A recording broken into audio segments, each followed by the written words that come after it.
Assalamualaikum warahmatullahi wabarakatuh. Salam bahagia dan sehat selalu. Kembali bersama CGP Tantri Mirasandra MPD Angkatan Pertama dari SMA Kemala Bayangkari 1 Kabupaten Kuburaya, Kalimantan Barat. Dengan fasilitator Bapak Wanto, guru pendamping Ibu Rudi Mariati. Kali ini saya akan menyampaikan koneksi antar materi modul 3.3 pengelolaan program yang berpihak pada murid.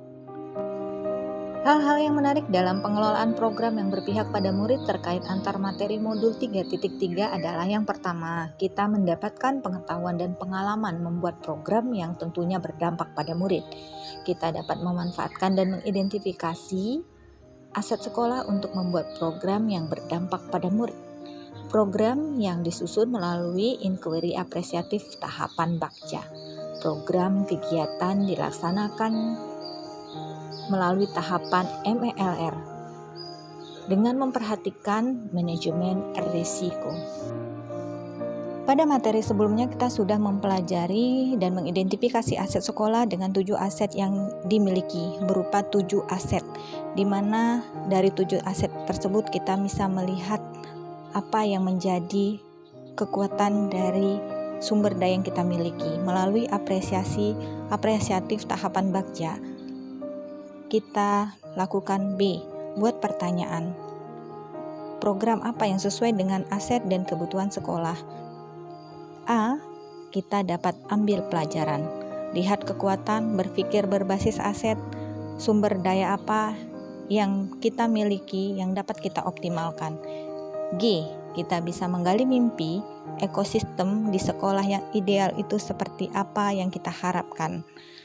J, kita lakukan yang namanya jabarkan rencana dengan memulai merencanakan satu persatu program yang berdampak pada murid.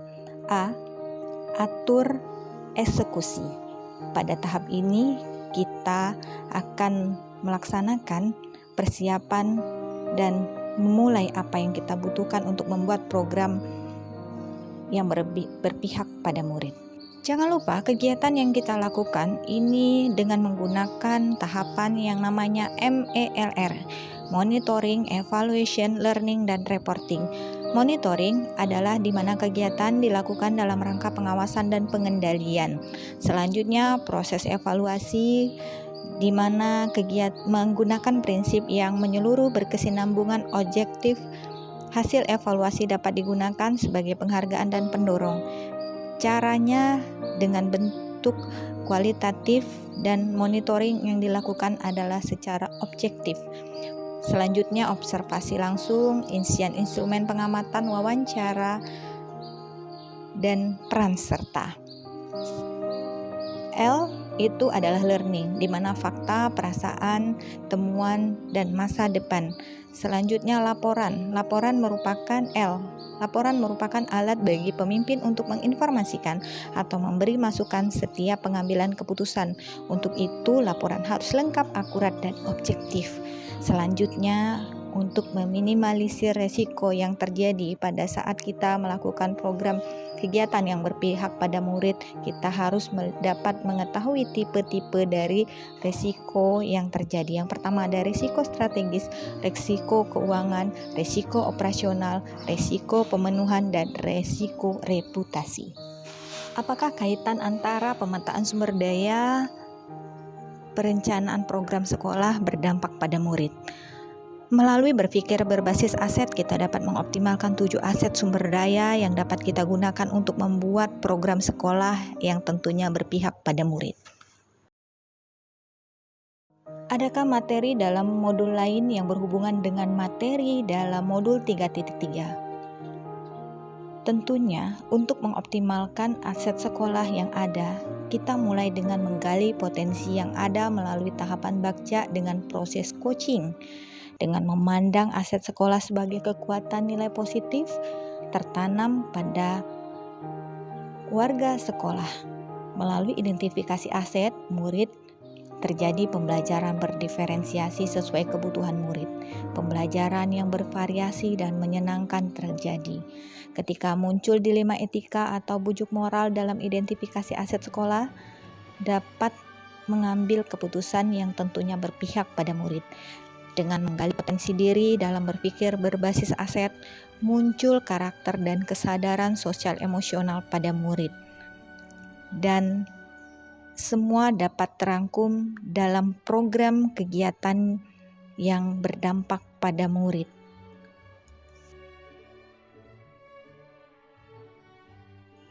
Bagaimana kaitan semua materi dan peran kita sebagai guru penggerak sebagai agen transformasi pendidikan di Indonesia memiliki visi misi mewujudkan merdeka belajar.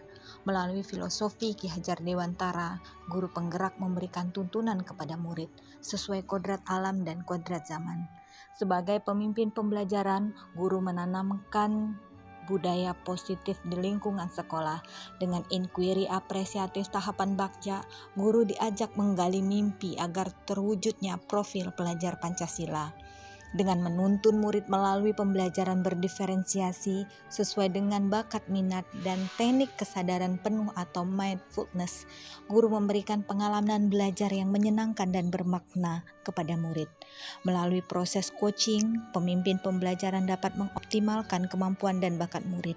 Dan ketika menemukan kendala dalam proses belajar mengajar, dalam bersosialisasi di lingkungan komunitas, di dalam maupun di luar sekolah, guru penggerak mampu mengatasi masalah, dilema etika dan bujuk moral tersebut dengan pengambilan keputusan melalui tahapan paradigma keputusan dan prinsip pengambilan keputusan.